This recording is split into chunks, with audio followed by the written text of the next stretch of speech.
ప్రజల ఆకాంక్షను తొక్కిపెట్టినటువంటి కాసు బ్రహ్మానందరెడ్డి అనేటువంటి దుర్మార్గుడు అతని పేరు మీద ఇక్కడ నేషనల్ పార్క్ ఉండడం ఇది తెలంగాణ జాతిని అవమానించడమే తప్ప ఇంకొకటి కాదు.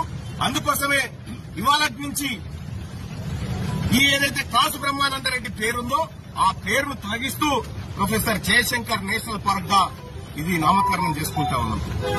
అయితే ఇక్కడ ప్రభుత్వాన్ని పేరు మార్చుడు కాడ మేమేం డిమాండ్ చేస్తలేం గానీ ఆ నరరూప రాక్షసుని విగ్రహాన్ని అక్కడి నుంచి తొలగించి అక్కడ ప్రొఫెసర్ జయశంకర్ సార్ విగ్రహాన్ని మీరు పెట్టండి అని చెప్పి చెప్తా ఉన్నాం.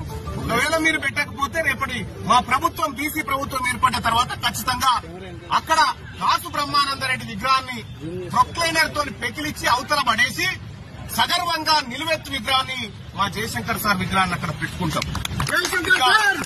ఇదొక్కటే కాదు, ఇంకా చాలా పార్కుల పేర్లు, చాలా హాస్పిటళ్ల పేర్లు కూడా వాళ్ళ పేర్లతో ఉన్నాయి. ఎట్టి పరిస్థితిలో ఈ తెలంగాణ విధానం ప్రత్యేక రాష్ట్రాన్ని అవమానించినటువంటి వ్యక్తుల పేర్లు ఉండడానికి వీల్లేదు. ఇది ఈ తెలంగాణ రాష్ట్రం బీసీలది, ఈ తెలంగాణ రాష్ట్రం అణగారిన వర్గాలది. కాబట్టి ఎస్సీ ఎస్టీ బీసీలమందరం కూడా ఈ తెలంగాణ రాష్ట్రంలో మా ఉనికిని చాటుకోవడం కోసం, మా ఉనికిని నిలబెట్టుకోవడం కోసం ఈ కార్యక్రమాలన్నీ చేపడతా ఉన్నాం. ఇలా కేబీఆర్ పార్క్ ఒక్కటే కాదు, ఇంకా చాలా వాటి పేర్లు మార్చేది ఉంది. ఆ పరంపర ఉద్యమ కార్యాచరణగా ముందుకు తీసుకొని పోతాం.